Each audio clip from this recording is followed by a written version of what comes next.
कसे आहात? मस्त ना मस्त झाला। मी अपेक्षा तुमच्या सर्वांचं स्वागत करते माझ्या यूट्यूब चॅनलवर आणि त्याचं नाव आहे अधिरामा। तर आजचा विषय आहे की सध्या तरी लेक लाडकी बहीण योजनेचा फॉर्मचा भरणं चालू आहे आणि तो भरत असताना मला किती प्रॉब्लेम आले हे तुमच्यासोबत मी शेअर करणार आहे।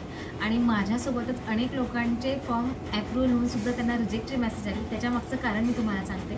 जर तुम्ही चुकत असाल तर मी तुमची चूक ही दुरुस्त करायला आलेली आहे, कारण की आपल्या हातामध्ये अजूनही 15 दिवस आहे आणि त्या 15 दिवसाचे 1500 रुपये कसे करायचे हे मी तुमच्यासोबत आज शेअर करणार आहे। तर विषयाला सुरुवात करते। सध्या तरी माझं अकाउंट जे आहे ते माझ्या बाबांच्या नावानंतर अकाउंट ओपन केलं, त्यावेळेस अकाउंट ओपन करताना माहेरचं नाव आलं आणि आधार कार्डवर सासरचं नाव आलं, म्हणून फॉर्म भरायला गेली असताना त्यांनी माझा फॉर्म रिजेक्ट केला। भरणाऱ्यांनीच नाही सांगितलं।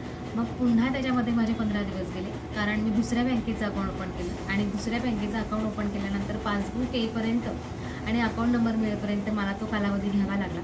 आणि मग नंतर त्यावेळेस समजलं की वडिलांचं नाव पासबुकवर आहे आणि आधार कार्डवर सासरचं नाव आहे, त्याच्यामुळे मला ते अकाउंट ओपन करावं लागलं। म्हणून सांगते, जर तुमच्याकडे पण अशी चूक करत असाल, कोणी करणार असेल तर सुरुवातीला सावधान व्हा, कारण तुमचा तो वेळ वाचेल। आणि दुसरी गोष्ट सांगते, एकतर नंतर अकाउंट ओपन झालं दुसऱ्या बँकेमध्ये आणि ओपन झाल्यानंतर मी फॉर्म भरायला गेले। फॉर्म भरणारे घरचेच असल्या कारणाने केव्हाही मी भरू शकत होते। रात्रीच्या 1 वाजतासुद्धा प्रयत्न केला, पण ती जी साईड होती ती बंद झालेली होती। ओव्हरलोड कारणामुळे ती साईड बंद झाली आणि बंद झाल्यामुळे फॉर्म भरणं अशक्य झालं। मग सुरुवातीला पुन्हा 4-5 दिवस वेट केला आणि 4-5 दिवसानंतर ती साईड चालू झाली आणि साईड चालू झाली तर लक बाय चान्स की अवघ्या 3 मिनिटामध्ये माझा फॉर्म भरण्यात आला आणि ती जी साईड होती ती फक्त अर्ध्या तासासाठी ती साईड ओपन झाली होती आणि अर्ध्या तासामध्ये बऱ्याच जणांचे फॉर्म भरण्यात आले। जेवढे फॉर्म घेतलेले होते ते सगळे फॉर्म त्यांनी घेतलेले होते ते सगळे फॉर्म त्यांनी सबमिट केले। आणि सुरुवातीला तर फॉर्म भरल्यानंतर पेंडिंगचा मेसेज येतो आणि पेंडिंगचा मेसेज आल्यानंतर मग आपल्याला तो ॲप्रूव्हल होतो की नाही हे नंतर आपल्याला कळतं।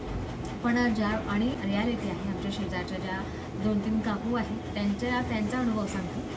त्यांचं लिस्टमध्ये नाव आलं, त्यांचा फॉर्मसुद्धा ॲप्रूव्हल झाला, पण इथे मोठी चूक त्यांनी केलेली होती।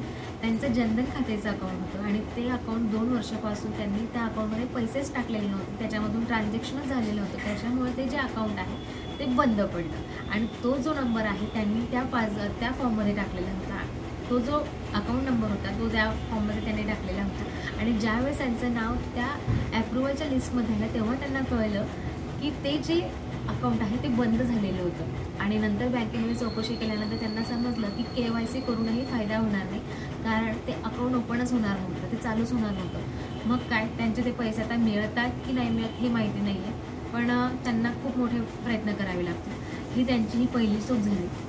तुम्ही या चुका करू नका। सुरुवातीला तुम्ही बघा की तुमचं बँकेशी तुमचं आधार लिंक आहे का, ही एक गोष्ट। दुसरी गोष्ट, आपलं माहेरचं अकाउंट आणि आधार हे जर सेम असेल तरच फॉर्म भरा। तिसरी गोष्ट, तुमचं पासबुक, तुमचं जे बँक खाते आहे ते चालू आहे का हे चेक करा।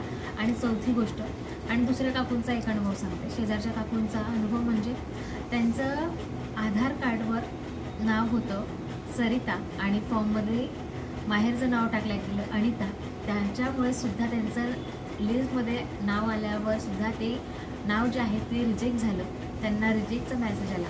पण त्यांनी ॲप्रूव्हल होण्याच्या अगोदरच त्यांच्या ही गोष्ट लक्षात आली। त्यांना जेव्हा तो मेसेज आला आणि मेसेज आल्यानंतर त्यांनी पुन्हा तो फॉर्म जो आहे ज्यांच्याकडे भरलेला होता त्यांना एडिटचं ऑप्शन असतं, तेव्हा तुम्ही तुमच्या चुका ज्या आहेत त्या दुरुस्त करू शकता। त्यांनी लगेच ती जी आहे जी चूक आपल्याला फॉर्ममध्ये कळते, जेव्हा ते मेसेज करून सांगतात की तुमचं असं चुकलं आहे म्हणून आम्ही तुमचा फॉर्म रिजेक्ट करतो आहे, मग त्यांनी रिजेक्टच्या कोणत्या कारणामुळे त्यांचा फॉर्म रिजेक्ट झाला, म्हणून त्यांनी कोणत्या कारणामुळे त्यांचा फॉर्म रिजेक्ट झाला हे तेव्हा ज्यांना कळलं तेव्हा त्यांनी त्यांचं जे नाव आहे अनिता आणि सरिता, तेव्हा त्यांनी तो फॉर्म व्यवस्थित केला, दुरुस्त केला आणि परत तो फॉर्म भरला।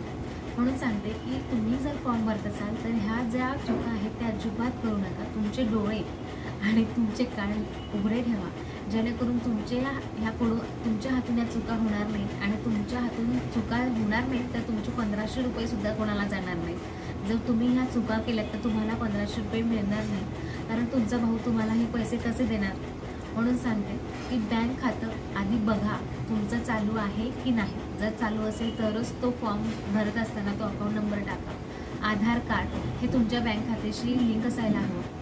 आणि दुसरी गोष्ट, माहेरचं सासरचं नाव आधी तुम्ही तपासून घ्या. तुम्हाला इन्कम सर्टिफिकेटसुद्धा चालेल जर तुमचं रेशन कार्डमध्ये नाव नसेल तर. आणि चौथी आणि महत्त्वाची गोष्ट, जेव्हा तुमच्याकडे रेशन कार्ड असेल तर त्याला पिवळं रेशन कार्ड चालत नाही, त्याला फक्त केशरी रेशन कार्ड चालतं. म्हणून तुमच्याकडे रेशन कार्ड पिवळं जर असेल तर तुम्ही रेशन कार्डचा उल्लेख करू नका, तुम्ही इन्कम सर्टिफिकेट दाखवा. कारण असं जर तुम्ही दाखवलं तरच तुमचा फॉर्म हा ॲप्रूव्ह होईल आणि ॲप्रूव्हल झाल्यामुळे तुम्हाला पुढे पैसे मिळतील. जर या थोड्या कारणांमुळे सुद्धा तुमचा फॉर्म रिजेक्ट होऊ शकतो आणि तुम्हाला 1500 रुपये मिळू शकत नाही. म्हणून सांगते की थोड्या गोष्टी जर लक्षात घेतल्या तर तुमचे 1500 रुपये तुम्हालाच मिळतील. कारण आता रक्षाबंधन येते आणि भाऊ हा बहिणीच्या रक्षणासाठी हे 1500 रुपये का फुलाची पकडी म्हणून तुम्हाला रक्षाबंधनला तो गिफ्ट देणार आहे. म्हणून सांगते, चुका करत असाल तर आधी फॉर्म भरायच्या अगोदर त्या चुका सुधरवा जेणेकरून तुम्ही ह्या चुका करू नका आणि 1500 रुपये तुमच्या खात्यात जमा होऊ द्या. आणि म्हणजे 68,000 कोटी रुपये आता सरकारने मंजूर केलेले आहेत आणि त्याच्यामध्ये बरेचसे असे फॉर्म आहेत की ते रिजेक्ट झालेले आहेत. त्याच्यामध्ये आपण आहोत की नाही हे मला पण नाही माहिती, मी तरी आहे की नाही हे मला पण नाही माहिती. कारण अजून माझा फॉर्म हा पेंडिंगमध्ये आहे. तो ॲप्रूव्ह होईल, जेव्हा लिस्ट लागेल तेव्हा मला तो कळेल. आणि बऱ्याचशा बायकांचे फॉर्म आलेले आहेत, त्यांचं नावसुद्धा आलेलं आहे, त्यांना 1 रुपयासुद्धा त्यांच्या खात्यामध्ये जमा झालेला आहे. त्यांना आनंदाची गोष्टच आहे. कारण 3000चा हप्ता 1000 रुपये ही पहिल्या फॉर्म भरणाऱ्याला मिळणार आहे 17 तारखेला. असं डिक्लेअरसुद्धा झालेलं आहे. ह्या 17 तारखेला तुमच्या खात्यामध्ये 3000 रुपये येतील आणि 1 रुपया ज्यांना मिळाला आहे त्यांनाच 3000 रुपये मिळतील, हे सुद्धा त्यांनी सांगितलं आहे. अजितदादा पवार यांनी क्लिअर केलेलं आहे. आता लवकरच ज्यांचे फॉर्म ॲप्रुव्हल झाले आहेत त्यांना लवकरच 3000 रुपये भेटतील. आणि सगळ्यांना रक्षाबंधनाच्या हार्दिक शुभेच्छा.